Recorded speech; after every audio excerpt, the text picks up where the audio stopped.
y a nuestro congresista. Em, Antes de empezar, me gustaría pedirles que coloquen su usuario de Zoom con el nombre con el que se inscribieron en los formularios para que nosotros lo reconozcamos. Ahora daré una breve presentación e introducción a la biografía del licenciado Rolando Santizo Calderón, quien es un profesional químico farmacéutico con amplia trayectoria en el sector, con más de 30 años en distintas compañías nacionales como multinacionales, como Donovan Werke, Laboratorios Bonin, Rui Pharma, Global Pharma o Faes Pharma, Laboratorio Vizcaíno, Altion Pharma, Exceltis, Éticos Paraguay, y Laboratorio FARA, entre otros, especializándose principalmente en tres áreas: investigación y desarrollo, estando a cargo de equipos y coordinando los planes a mediano y largo plazo para desarrollo y lanzamiento de nuevos productos, instalaciones farmacéuticas y líneas de proceso, realizando el diseño, planeación, supervisión de construcción, montaje, puesta en marcha y calificación. Y gerencia de planta de Exceltis, 10 años, coordinando la fabricación para Centroamérica y República Dominicana. Es un gusto saludarle. Bienvenido, licenciado. La palabra es toda suya. Muchísimas gracias, Diana, muy amable. Pues muy agradecido con poder participar aquí con ustedes y poderles platicar un poquito de una aplicación muy reciente de biotecnología para la industria farmacéutica, ¿verdad? Básicamente, para nosotros es muy importante irnos vinculando a este tema de biotecnología porque cada día se hace más actual y los mercados actuales de la industria farmacéutica están girando hacia biotecnología. A mí me ha hecho mucha bulla la situación de que en el actual mercado no se han generado tantos productos nuevos, las transnacionales no han generado tantos productos nuevos de desarrollo tradicional, como que esto se quedó desde hace varios años latente, pero el desarrollo tecnológico está creciendo, ¿verdad? Entonces, eso es parte de lo que nosotros deberíamos de comenzar a desarrollar, o por lo menos a involucrarnos e interesarnos.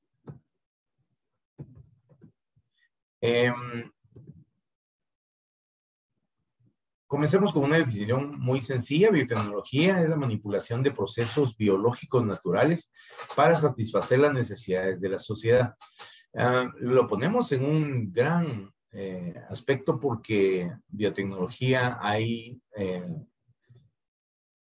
de muchas formas, ¿verdad? Y hay muchos resultados que se han obtenido por este medio. Ha sido en algunos de sus aspectos ha sido muy criticado y en algunos otros, como hoy en día nosotros lo estamos viviendo con la vacuna COVID-19, pues ha sido como que bendito que nos llegue tan rápido, ¿verdad?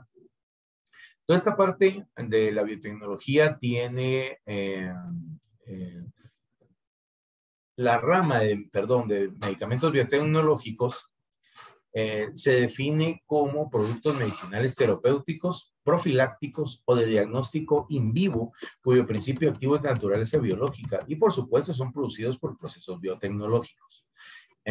Existen 4 formas principales de que nosotros podamos, bueno, ¿qué medicamentos biotecnológicos podemos encontrar en general?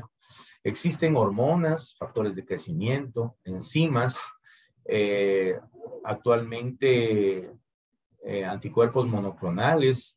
Todos conocemos ya todos los antivirales como rituximab, ibrutumab, algo difíciles de pronunciar, que han sido creados por biotecnología. También existen citoquinas, vacunas y antígenos, como la misma de la hepatitis B y la del COVID-19, oligonucleótidos y la terapia celular. Cada vez que hay una generación de medicamentos, desde hace muchos años cuando se utilizaban células de ratón como para poder trabajar toda esta parte de fármacos, existe una disminución importante en el potencial de inmunogenicidad. Vamos a regresarlo. Ya que cuando ya estamos acercándonos más desde desarrollos con células de ratón, quiméricos, los humanizados, hasta ahora que son totalmente con tejidos humanos o desarrollo de este tipo, el potencial de inmunogenicidad ha bajado tremendamente. Y algo muy interesante, por ejemplo, son los sufijos.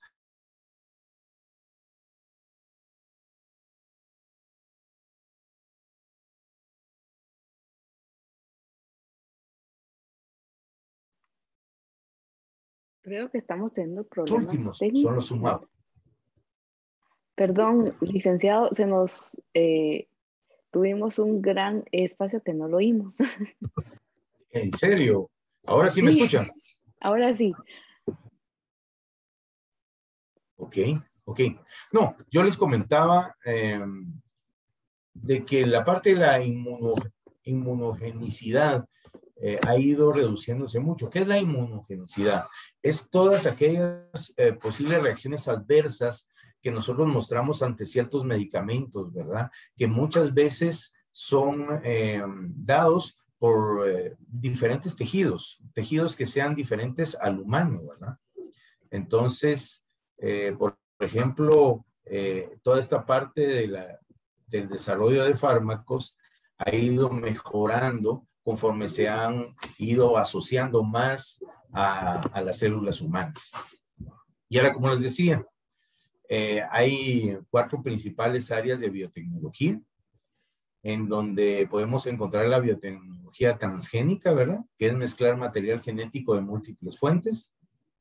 Clonación reproductiva. Esto fue muy famoso hace muchísimos años, técnicas utilizadas para clonar ciertas especies. Reprogramación de células, que es reprogramación de células diferenciadas o el uso de células madre para convertirse en tejidos necesarios en pacientes con enfermedades o daño físico. Esto ha tenido mucho auge en los últimos años, se habla mucho de células madre. Biotecnología forense, que es donde se utilizan enzimas de restricción. Más adelante vamos a ver qué es una enzima de restricción. Y electroforesis para distinguir a una persona de otra. Ese es en el ámbito forense. A nosotros nos interesa y vamos a enfocar un poco más a la biotecnología transgénica. Cada vez que uno oye esa palabra transgénico, pues suena algo fuerte, ¿verdad? Hay muchos en el mundo que no les parece. Y vámonos a irnos un poquito a un ejemplo de la hormona del crecimiento humano. Esta es una peptidormona, que es una proteína, que como todos sabemos proporciona crecimiento y desarrollos normales. Cuando la glándula pituitaria está defectuosa, el crecimiento se atrofia gravemente. Y pues durante muchos años se tuvo que extraer esta hormona del crecimiento de glándulas de seres humanos, pues fallecidos, ¿no? Lo que significaba que había una escasez, obviamente, de esta glándula disponible para el tratamiento. Ahora, ¿cómo tenemos todo lo que necesitamos? Y es que el gen de esta glándula se extrajo del genoma humano y se insertó en un plásmido, que ahora se llama ADN recombinante porque contiene el ADN de múltiples fuentes. A continuación, ese plásmido se absorbe a través de transformación por una bacteria. O sea, agarran ese ADN y lo ponen en una bacteria, en un medio natural. Esta bacteria se reproduce muchas veces y cuando la bacteria se somete a esa transcripción y traducción, o sea, la síntesis de proteínas, produce toda la hormona del crecimiento que nosotros necesitamos. Vamos a regresar un poquito acá. Si ustedes ven en la gráfica, vamos a poner un puntero. Aquí está. Si ustedes ven en la gráfica, aquí lo explican en donde este plásmido que está de este lado es el que se extrae generalmente, y lo vamos a ver aquí adelante, que es un plásmido. ¿Y qué es un plásmido? Pues es una pequeña pieza circular de ADN que no solo está separada del cromosoma, sino que también puede... Esta pequeña pieza circular de ADN que no solo está separada del cromosoma, sino que también puede replicarse en forma independiente. O sea, no está unida al núcleo, sino que queda libre en el citoplasma. Y entonces es muy fácil de que nosotros lo podamos extraer, y lo que seguimos nosotros haciendo es quitarle una parte de esa cadena y sustituirla con la proteína que a nosotros nos interesa, para que ella después pueda transformarse, replicarse y nosotros extraer todo de esto, ¿verdad? Más adelante vamos a ver cómo esto pasa en la realidad, ya en un laboratorio. ¿Y qué es un plásmido? ¿Cómo se corta un gen? A todo esto surgen dudas como ¿de qué forma cortan un gen? ¿Y cómo pueden extraer? Pues existen enzimas de restricción, que es las que en algún momento gracias a unas enzimas que se llaman enzimas. Perdón, licenciado, la grabación se oye y estamos oyendo son específicas para cortar en ciertas uniones. En fragmentos. Hay una gran cantidad de enzimas que pueden utilizarse y es donde nosotros podemos cortar cierta cadena de proteínas del gen y extraer exactamente lo que nosotros queremos. ¿Cómo se empalma después este fragmento? Porque si ustedes se dan cuenta, este plásmido lo extrajimos, lo deberíamos de haber extraído, cortar una cadena y reemplazarla por otra. Ya esto es, en esta parte de ingeniería molecular, pues ya lo trabajan de una manera pues sistematizada. Esto lo revisan desde ensayos mediante ordenadores, en donde ellos pueden seleccionar qué tipo de enzimas utilizan, y sobre todo, si ustedes se dan cuenta, en la última parte utilizan una DNA ligasa para poder sellar de regreso la proteína y poder continuar con el proceso. Es bien interesante y lo vamos a ver más adelante en una forma más práctica. A mí me gustaría platicarles un poquito de las vacunas COVID-19, que son ARN, y de todo el proceso de fabricación de las vacunas. Esta vacuna es por definición, cualquier preparación destinada a generar inmunidad. En el caso de las vacunas ARN, el componente principal es una molécula de ARN monocatenario. Esta molécula, al ser traducida en nuestras células, produce proteínas del agente infeccioso. Claro, y estas nuevas proteínas de agente infeccioso, que son inocuas para nuestro organismo, inducen una respuesta inmunitaria. Obviamente que es lo que nosotros pretendemos, con su correspondiente generación de linfocitos de memoria, y es donde nosotros logramos esta inmunidad. Aún todas estas vacunas que estamos manejando, pues todavía tienen algún tipo de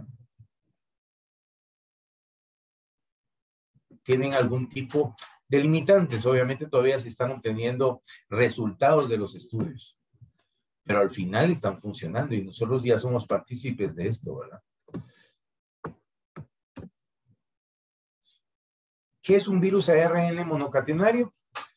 Pues es un virus ARN que tiene ácido ribonucleico de cadena sencilla como material genético y no se replica usando ADN intermedio.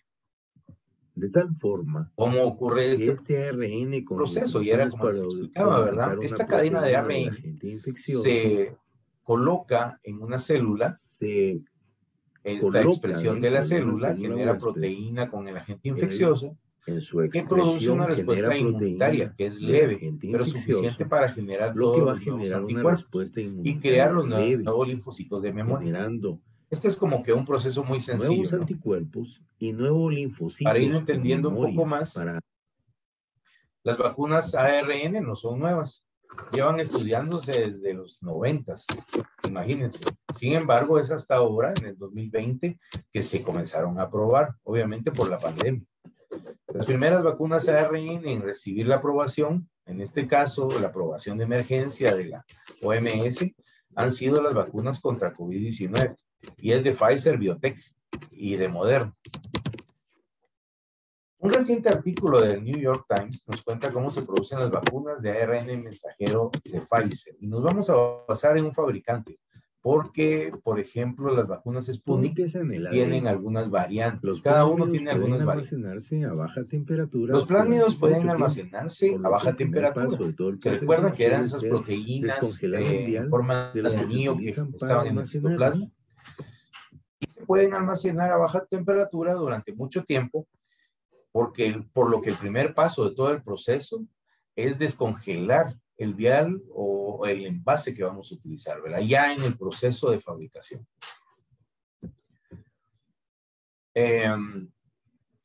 Pues lo siguiente que descongelamos este plásmido es obtener muchos a partir de cada uno, y para ello lo que vamos a utilizar son las bacterias en donde se van a dividir, porque ellas son expertas en multiplicarse. ¿Qué bacteria utilizamos? Los científicos introducen los plásmidos. Los científicos introducen los plásmidos en bacterias E. coli, ampliamente utilizadas en los laboratorios. Las conocemos muy bien. Y las cultivan toda la noche en matraces con medio de cultivo adecuado para su crecimiento. Los matraces suelen estar a la temperatura adecuada, que son más o menos 37 grados centígrados, ¿verdad? Donde E. coli crece perfectamente bien. Y en movimiento para que todo este cultivo esté aireado y optimizar las condiciones de crecimiento. O sea, este caldo es un caldo de E. coli ya con ese cambio en su estructura. Este cultivo, una vez ya se tiene, se añade un tanque con hasta 300 litros, generalmente más o menos esas son las cantidades que se manejan, pueden ser menos, donde se favorece que las bacterias sigan dividiéndose y multiplicándose durante 4 días. Cada bacteria tarda alrededor de 20 minutos en dividirse, por lo que el resultado final son billones de bacterias que coinciden en su interior, que tienen plásmidos en su interior con la secuencia de la proteína S que nos interesa. Lo interesante es, ahora ya tenemos el tercer paso toca la purificación de mucha ADN. Proteína, El siguiente paso pero conjugada con bacteria, membrana celular y todo lo que corresponde a E. coli. Así que el siguiente paso del proceso es obtener y purificar estos plásmidos de ADN producidos en el cultivo. Para ello se utilizan protocolos estándar con diferentes agentes químicos. Lo que hacen es romper estas membranas de las bacterias y se puede recuperar el ADN. Para que no quede es muchísimo más pequeño que un ADN genómico de las bacterias. El ADN de estos plásmidos, a ser utilizado para producir ARN en las etapas posteriores, es esencial que no esté contaminado, o sea, que tenga un nivel de calidad y un nivel de pureza importante, por lo cual pues pasa a un examen y un análisis completo, ¿verdad? Una vez purificado este ADN y ya sepamos el nivel de pureza que tiene, se realizan diferentes pruebas de calidad para confirmar que estos plásmidos no hayan cambiado, porque pueden cambiar en el proceso y eso nos daría resultados que no fueran adecuados para nosotros. Los ADNs que pasan el control de calidad pueden ser introducidos en nuevas bacterias para generar más plásmidos, ¿verdad? El siguiente paso es después, el proceso de cortar hay que cortar y purificar el ADN con la secuencia de la proteína S. Miren qué interesante. Este Pareciera como todo un trabajo manual. Las vacunas de ARN el siguiente paso del proceso es cortar y purificar el fragmento del plásmido que contiene la secuencia de la proteína S. Parte del plásmido no y entonces, ¿por qué es necesario? Que nosotros necesitamos para la esencia, solo se utilizará el ADN. Es decir, una gran parte de este plásmido no se utiliza en etapas posteriores. En esencia, solo se utilizará el ADN que codifica la proteína S. Se recuerda que habíamos visto al principio, que este plásmido, o sea, este anillo, se le sustituía nada más una parte. Y esa parte, ya una vez la bacteria se reprodujo, porque es la que nos interesa. ARN solo contienen material. Para realizar este paso se añaden enzimas que cortan el ADN por los extremos de la secuencia de interés. Otra vez usamos las enzimas. Y entonces, estas van a reconocer esta secuencia de ADN específica y cortan la molécula circular del plásmido. De forma que se producen ahora moléculas lineales. O sea, lo que vamos a tener son líneas de ADN o fragmentos de ADN de la reconocen secuencias de ADN específicas y cortan la molécula circular del plásmido. Aquí está. En esta Como ven gráfica ustedes se en la puede ver gráfica, cómo estos ese eran fragmento anillos, que las enzimas cortaron separa arriba de abajo del y plásmido dejaron la circular cadena de ADN queda en un fragmento suelta. lineal Entonces de estos ADN. fragmentos Y ya entonces estos quedan fragmentos de separados. ADN Al con la final, en la proteína S parte se separan del resto de la de la filtración, de forma que el fabricación, resultado final de esta etapa son botellas estas de 1 litro cadenas llenas de ya fragmentos de quedan ADN con en información de la botellas de proteína litro S en llenas solución. El ADN obtenido y se para analiza de poder nuevo para continuar con el proceso. confirmar su calidad para Fíjense los que aquí estamos siguientes hablando de pasos. fragmentos de ADN. Después nos van a servir el ARN. ¿Y En el cómo lo paso hacemos? 6, la solución de ADN se Pues esta mezcla solución con de ADN se enzimas y mezcla con componentes del enzimas y componentes del ARN. ARN. Las Las enzimas se enzimas se encargan encargan de de abrir, abrir el o sea, de ADN y soltar estas utilizarlo como cadenas, molde para de abrir el generar un ADN y ARN utilizarlo como molde mensajero para de generar la un proteína ARN S. mensajero de la Este proceso proteína lleva S. varias Y horas. ese es el que nos La va a mezcla servir. donde se produce la reacción Este que proceso contiene lleva varias ADN, horas. ARN, enzimas Y y la mezcla componentes donde se del produce la ARN reacción que se filtra contiene posteriormente para obtener ADN, ARN, únicamente enzimas y el componentes del ARN ARN, mensajero. se filtra posteriormente para obtener De la misma el ARN mensajero. Este es un equipo Licenciado, muy perdón que lo especial interrumpa. porque trabaja con presión, con dosis de cada uno de estos componentes y tiene que ser muy justo en las mezclas que hace. Lo vamos a ver más adelante. Paso 7, el control de calidad. O sea, aquí siempre hay un control de proceso. Los científicos Recuérdense de que Pfizer los comprueban la productos pureza de la solución de biotecnológicos son ARN un poco mensajero más resultante del paso anterior susceptibles a y analizan sus modificaciones y secuencias a para haber fallos en el confirmar que no haya proceso modificaciones o que alteraciones. algún producto eminentemente químico, ¿verdad? Químico orgánico. En el paso 8 vamos a tener el Ya que ensamblaje en del ARN en el mensajero penúltimo paso, diría yo, y es el la capa ensamblaje del ARN lipídica que lo mensajero y protege. la capa lipídica. Fíjense Estas que vacunas de ARN mensajeros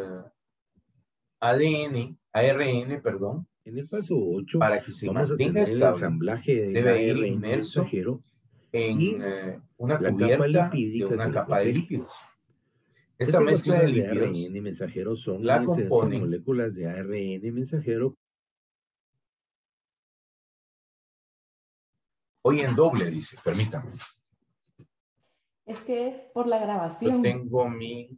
Entonces, solo si pone su computadora en mute, ahí no nos molesta la grabación del PowerPoint, entonces ya lo podemos oír a usted bien.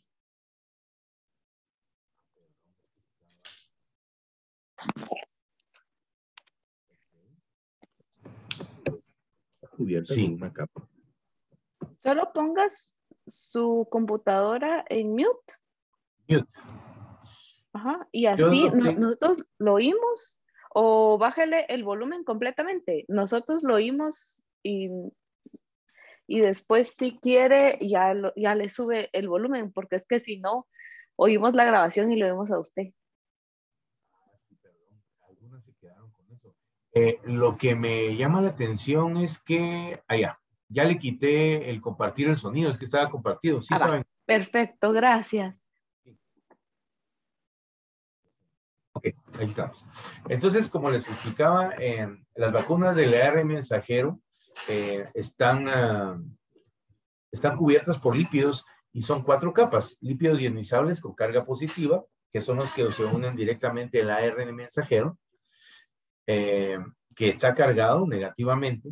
Hay lípidos polietilenglicolados que contribuyen a controlar el tamaño y estabilidad de las partículas.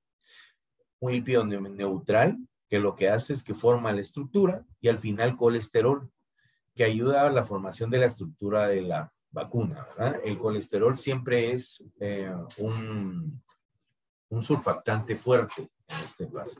Aquí vamos a encontrar el ARN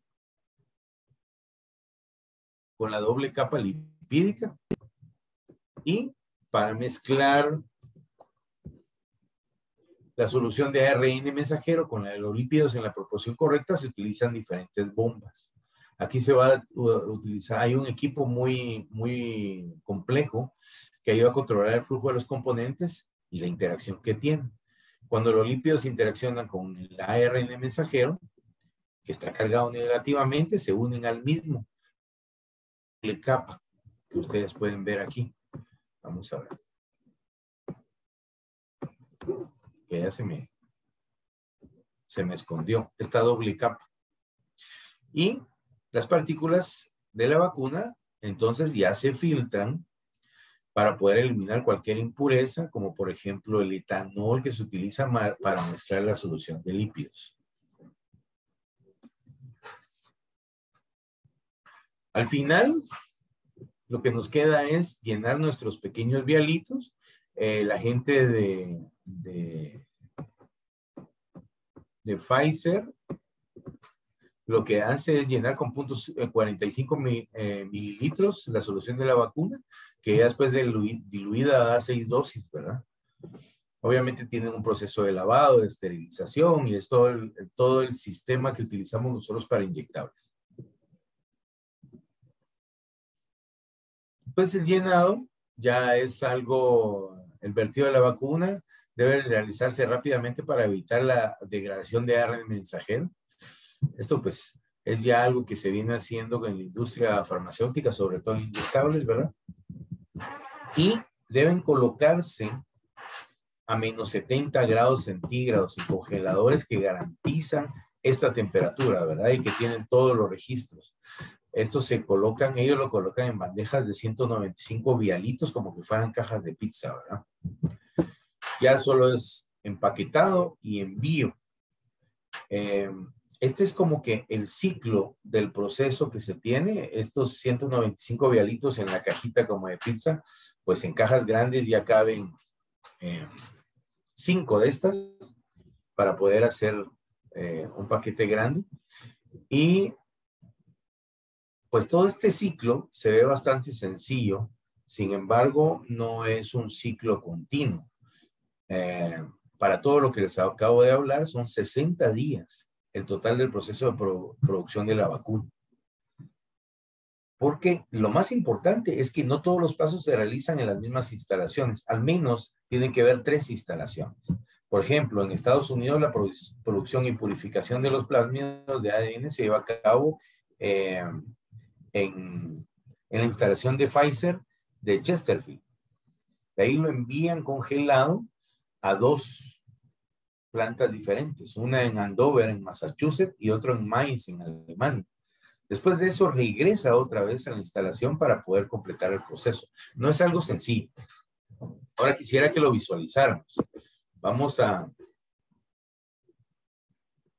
ya que nos vimos algo del proceso, me gustaría que lo visualizáramos y que vean. Estas son las instalaciones de Pfizer en Missouri y es donde inicia todo el proceso.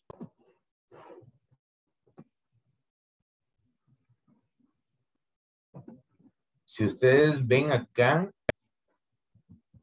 aquí nosotros tenemos temperaturas de menos 150 grados centígrados y es donde todas estas estos cultivos están a esta temperatura para que no tengan ningún problema. Estos plásmidos, que son los que ellos comienzan a descongelar, van a utilizar también un lote de bacterias E. coli para que tomen los plásmidos dentro de sus células. Entonces, todo este proceso es en frío. Entonces, como decíamos al principio en la teoría, lo primero que hay que hacer es descongelar. ¿Sí? Y darles el suficiente tiempo. Fíjense que de este tubito se pueden producir hasta 50 millones de dosis de la vacuna. O sea, este extracto es increíblemente potente para lo que nosotros necesitamos. ¿Se recuerdan que había la primera vez que se descongela, lo que había que trabajar era, perdón, vamos a regresar otro poquito aquí.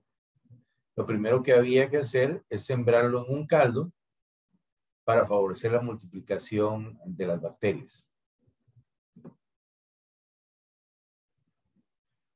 Después se transfieren a un fermentador, este es el fermentador, en donde se airea suficiente y tiene todos los parámetros controlados, que puede ser hasta de 300 litros, el que acabamos de ver es de 120 litros,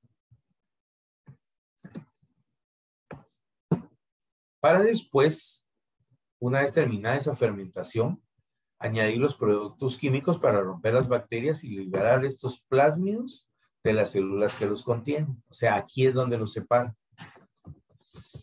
Ya vieron que todos los procesos son, en algunos casos, se miran interesantes.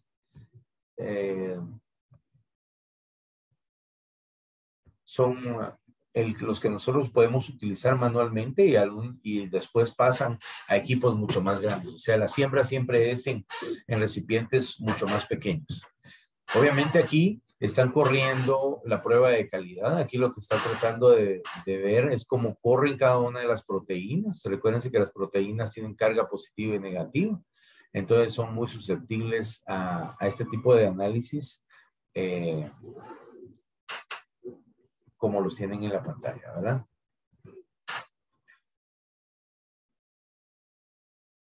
Es una electroforesis y es donde ellos comparan cómo eluyen cada uno de los productos. Si ya estos plásmidos ya pasan el control de calidad, pues entonces ahora lo que toca es separar estos genes del coronavirus de los segmentos rectos. Se recuerdan que ya teníamos solo segmentos rectos y ese proceso es el proceso, disculpen que este está más rápido, llamado linealización, que dura alrededor de 2 horas, y esto lo hacen con este equipo. Cualquier bacteria o fragmento del plásmido restante se filtra dejándolo en botellas de 1 litro, y por eso se hablaba de botellas de 1 litro. Aquí los tienen ellos para después poderlos congelar. ¿Y por qué congelar? Porque aquí es donde ellos, ya la botella congelada, bien empacada, la sellan, le colocan toda la información y le colocan un sensor para registrar su temperatura y entonces ya lo mandan a la siguiente planta. En este caso, a las siguientes 2 plantas.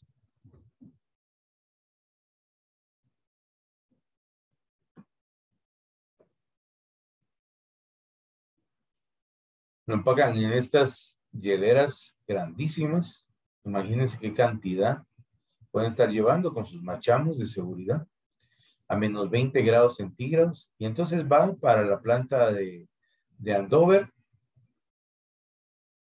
y la otra va para Alemania. Entonces, se va a una planta de Alemania y otra se va para Andover en Massachusetts para seguir con este proceso. Ya en Andover, por ejemplo, lo que se hace es que estos frascos se descongelan y se mezclan con los componentes básicos de ARN mensajero para ya tener el ARN mensajero. Hacen pruebas repetidas de filtrado para verificar pureza y confirmar que la secuencia genética es la correcta, que son las pruebas en proceso. No se deja parecer mucho a lo que nosotros trabajamos de pruebas en proceso en los productos no pues orgánicos normales. Y ya todo esto se vuelve a congelar a menos 20 y se envía de regreso a la planta, en este caso es la planta de Kalamazoo en Michigan, y donde se procesan para tener ya la vacuna terminada. Aquí básicamente se preparan por una parte todos el extracto oleoso que va a recubrir el ARN, y por el otro lado está el equipo con las bombas que platicábamos para poder controlar con precisión los flujos para hacer las mezclas de los lípidos y poder tener, digamos, un ARN empaquetado y crear lo que le llamamos las nanopartículas lipídicas. El lavado de los viales, después una esterilización por calor y ya van a la parte de llenado. Y era la que decíamos que tiene que ser a alta velocidad para que no tenga problemas el ARN y no se degrade. Son 0.45 mililitros en el llenado. Y por supuesto, nuestra línea de fabricación ya terminada. Aquí están las cajitas de pizza, en donde ellos se van empaquetando para poder hacer la distribución final. Al final, ya se hace el traslado para el centro de distribución. Se manejan a menos 70 grados centígrados para poder tener un esquema de durabilidad, o sea, de que puedan resistir el tiempo que ellos han ensayado con esto. Lo bueno es que en esta cuestión de biotecnología no es nada nuevo, como les decía, ¿verdad? Todo lo trabajan con sistemas muy bien verificados en el transcurso, ¿verdad? Porque ellos, una de las cosas importantes, perdón, aquí estamos, es que a cada una de estas cajas que está acá, le colocan sensores para irlos para tener el monitoreo completo en donde ellos llegan, ¿verdad? Y al final, pues, es todo lo que yo tenía que compartirles. Muchísimas gracias. Pues si tienen alguna pregunta, ahora ya sí puedo poner el volumen. Y solo los dejo con una frase de Rosalind Franklin que dice: la ciencia y la vida cotidiana ni deben ni pueden estar separadas. Muchas gracias, licenciado. Aquí vamos a estar esperando las preguntas en el chat, por favor.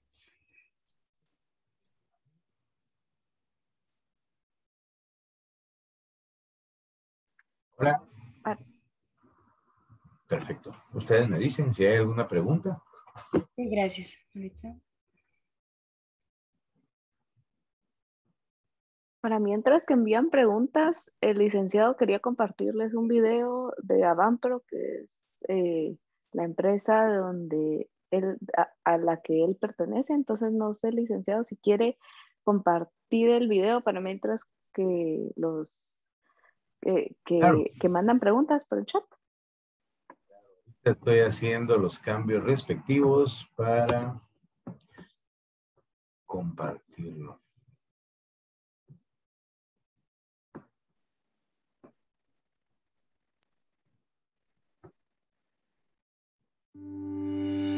Avampro S.A. fue fundada a principios del 2009 con la misión de proveer tecnología a las industrias, permitiéndoles disminuir sus costos para obtener mayor rentabilidad. Nos especializamos en la instrumentación avanzada para laboratorios de control de calidad y de investigación. Contamos con toda clase de equipo de medición para pruebas físico-químicas y biológicas. Asimismo, brindamos el servicio de mantenimiento y consumibles para garantizar la operación continua de los instrumentos. Todos nuestros equipos son de primera calidad y líderes en el mercado global gracias a nuestros proveedores internacionales. Es por esto que nos destacamos en la industria por proveer productos garantizados provenientes de las mejores marcas a nivel mundial.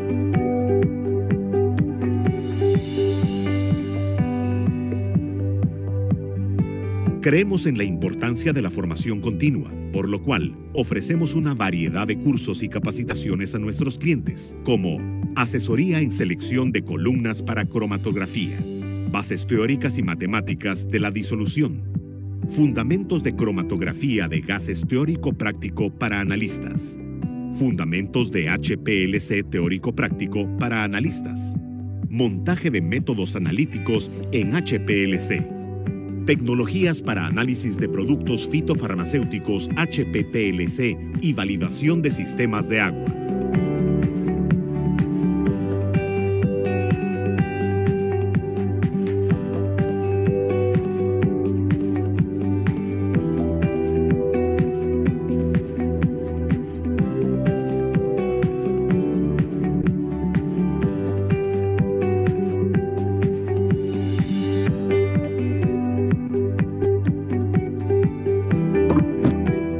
En Avampro ofrecemos un excelente servicio al cliente a través de nuestro centro de servicio, donde nos especializamos en asesoría telefónica, asesoría en desarrollo de métodos analíticos, diagnóstico y reparación de equipos de laboratorio en general, mantenimiento preventivo y correctivo a equipos de laboratorio, servicio al cliente y servicio postventa, garantizando el rendimiento óptimo y eficiencia máxima de nuestros equipos.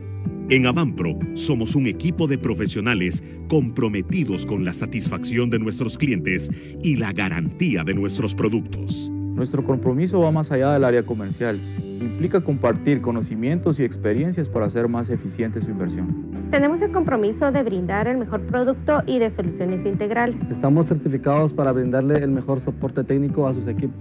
Somos profesionales capacitados internacionalmente para proporcionarle asesoría a la industria en tecnología y metodología. Sumamos conocimientos, ideas y valores para desarrollar proyectos y negocios exitosos. Estamos expandiéndonos a toda Centroamérica, ofreciendo nuevas líneas de producto con reconocimiento a nivel internacional. Como empresa seguimos creciendo.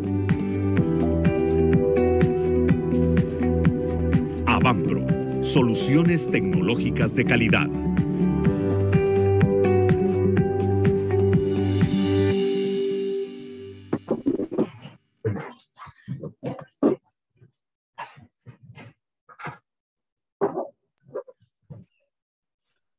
Bien, ya tenemos las preguntas sí, listas.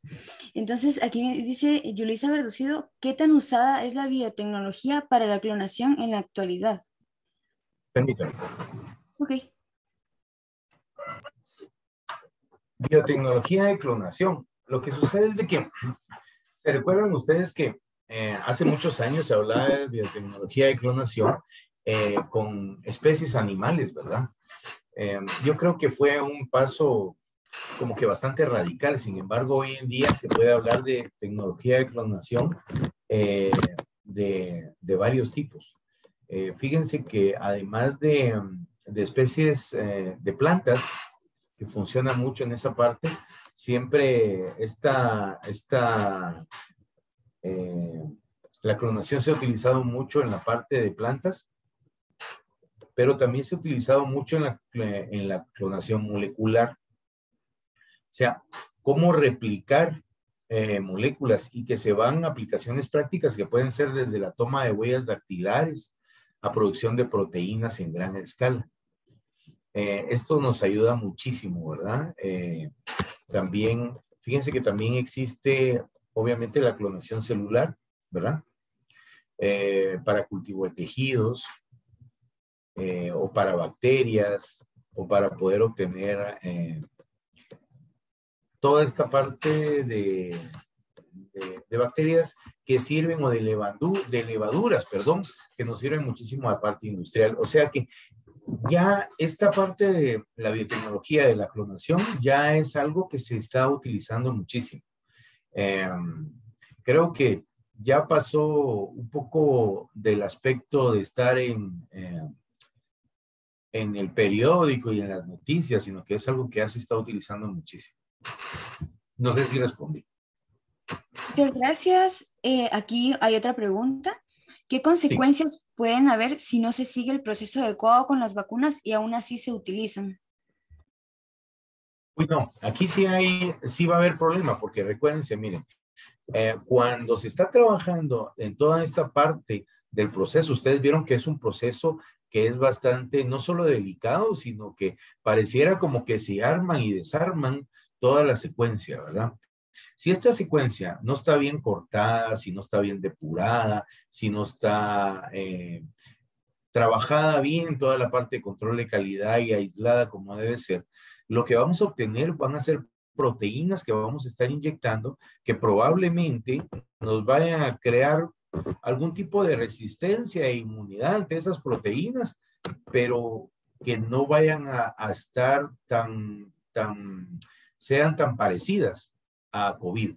Entonces, nuestro problema es que no nos va a generar inmunidad hacia la enfermedad que nosotros estamos buscando, y nos puede crear algún problema de reacción o de un efecto adverso a alguna proteína que pudiera ser parecida a la que tengamos en algún momento en nuestro organismo. Eso es muy serio, es muy serio.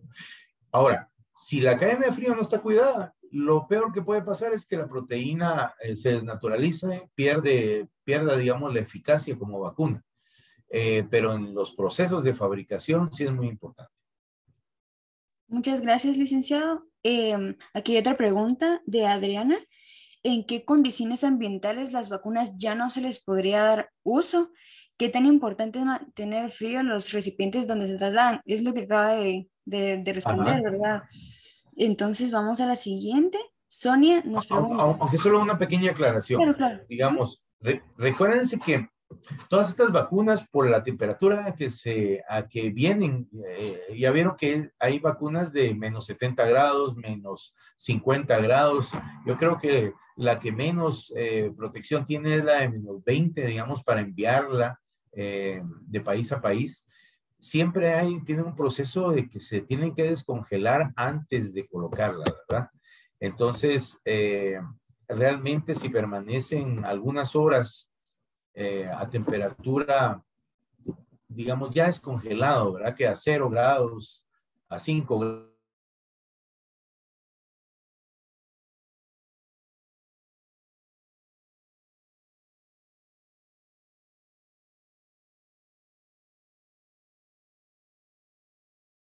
Eso era.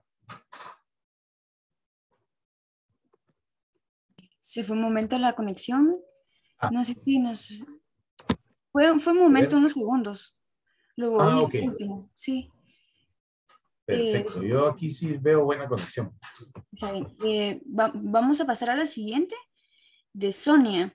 ¿Qué nos puede decir sobre el uso de la biotecnología en las industrias farmacéuticas en Guatemala? ¿Y cuál es la capacidad de Guatemala para producir vacunas de mRNA o anticuerpos monoclonales, etcétera? Sería maravilloso que lo pudiéramos hacer en Guatemala, pero nosotros no tenemos esa capacidad todavía. No conozco un laboratorio que tenga esa capacidad. Yo trabajé muchos años en una empresa que una de las...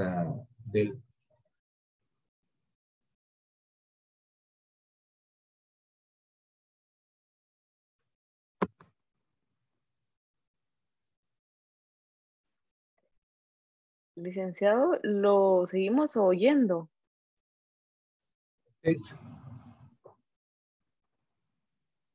Licenciado. ¿Me oye? ¿Esto qué será? Permítame, vamos a ver algo.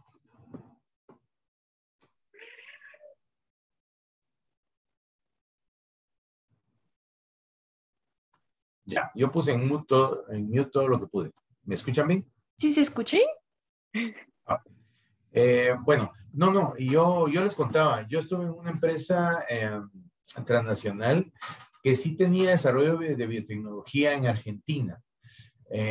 Ahí, de hecho, habían 2 plantas que trabajaban biotecnología y que ellos fueron proveedores de alguna solución, no directamente como la vacuna de Pfizer, pero sí trabajaron intensamente en dar algún tipo de solución. En Guatemala no conozco yo quién pueda trabajarlo todavía. Todavía ni siquiera tenemos una legislación adecuada como para poder evaluar a un laboratorio de biotecnología. Pienso que no está lejos, pero todavía no existe. Muy bien, muchas gracias por la respuesta, licenciado. Si no hay más preguntas que agregar, le agradecemos, licenciado, por compartirnos su conocimiento y su tiempo. Además, agradecemos también a los participantes por prestar atención. Y si quisiera agregar algo más para finalizar, le cedo la palabra. Pues no, muchísimas gracias por la participación. Disculpen las irregularidades de la transmisión, pero bueno, estamos siempre dispuestos a participar y ayudar en lo que nosotros podamos, ¿verdad? Muchísimas gracias. Me agrada mucho la actividad en general. Las charlas me gustan mucho y pues voy a seguir participando, ¿verdad? Con ustedes. Muchas gracias. Que pasen feliz día. Igualmente, muy feliz día. Gracias.